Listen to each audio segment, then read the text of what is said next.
I'm going to take a quick look at the return statement for JavaScript function. Here I have a function, and this is just the shell of a function. It's got a name, so this is a named function called return caller. Then right down here I've got the function call. With this function call, it will invoke the function, so any code that is within here will run when I call the function. Let's take a look at the return statement.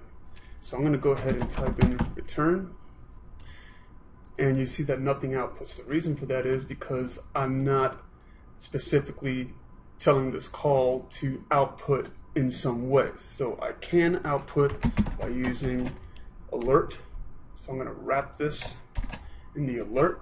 You're going to see pop up that says undefined. You'll notice also when I delete this return, the same pop-up with the value undefined will pop up. The reason for that is because return is already here. It's already part of the function. It's just that you don't see it. But it's there, and it's defined with a default value, and that default value is undefined. Okay, so that when I call it, whether it's this way or this way, it's going to show undefined. Return statements are mostly optional. They come in most handy when you're performing calculations in your function to return a value, but we can also set one manually. So I'll go ahead and put, if I just say yay, then you'll see yay pop up. So that'll return yay. This will also be useful for breaking out of a function. Wherever you insert that return statement in the function code, at that point the code stops. So let's take a look at what that looks like. I've got the function return caller. I'm going to go ahead and comment that out for the time being, and let's go ahead and do a var equals 0. And then I'm going to do if, and I'll say var I equals 0. There we go. Then I'll do if I is equal to 0.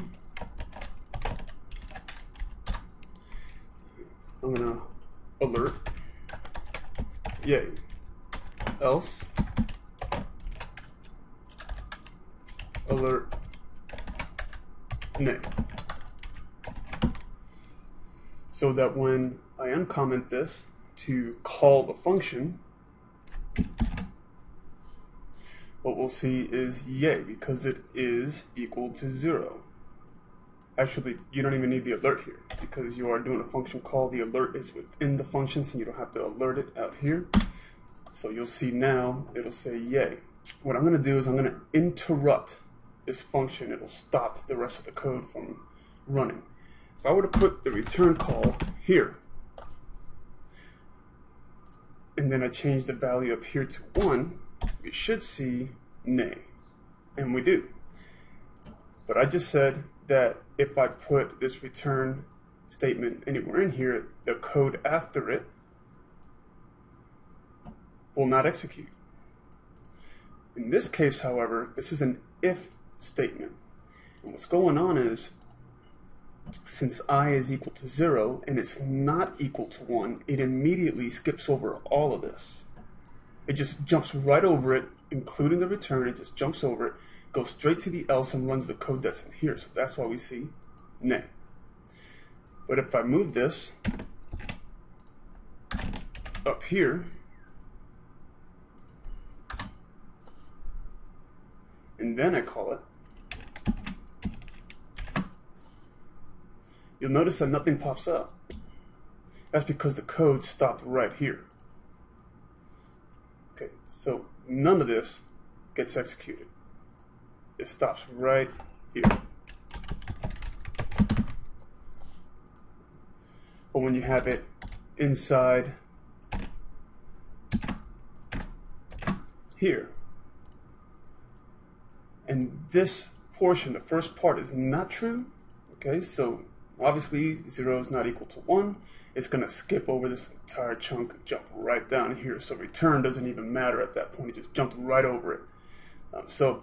Just wanted to clarify that. That's one of those things that can get a little bit confusing, but all in all, if you have it up here or somewhere where it doesn't get skipped over in the function, the code stops there.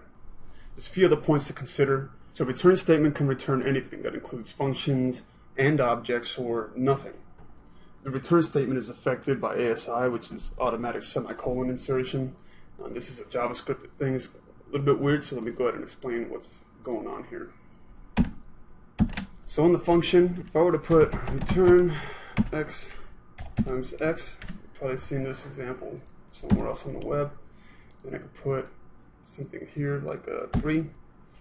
Then we get 9 because 3 times 3 is 9. I passed in the argument, the variable is there to collect, and it multiplies 3 times 3.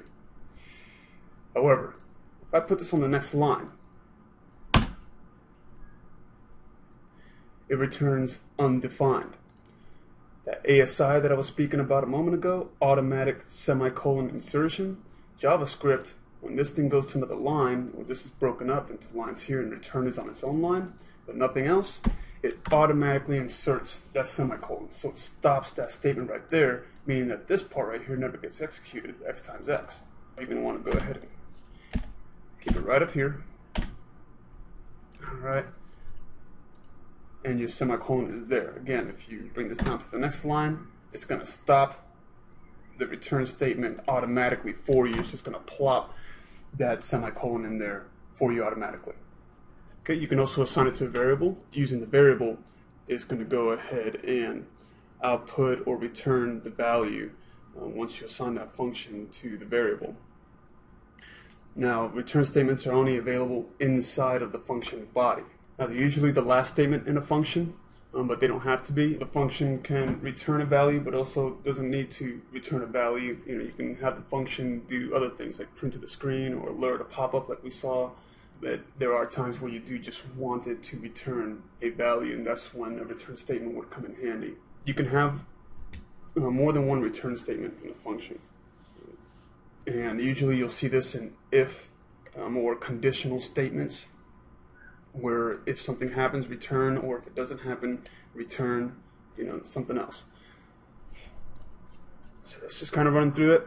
That'll give you a basic idea of how the return statement works, but this will serve more to have you read ready, so that when you go through code, you can identify what it is or what role return plays in that function, and it'll start making more sense within that context as you get more practice and experience.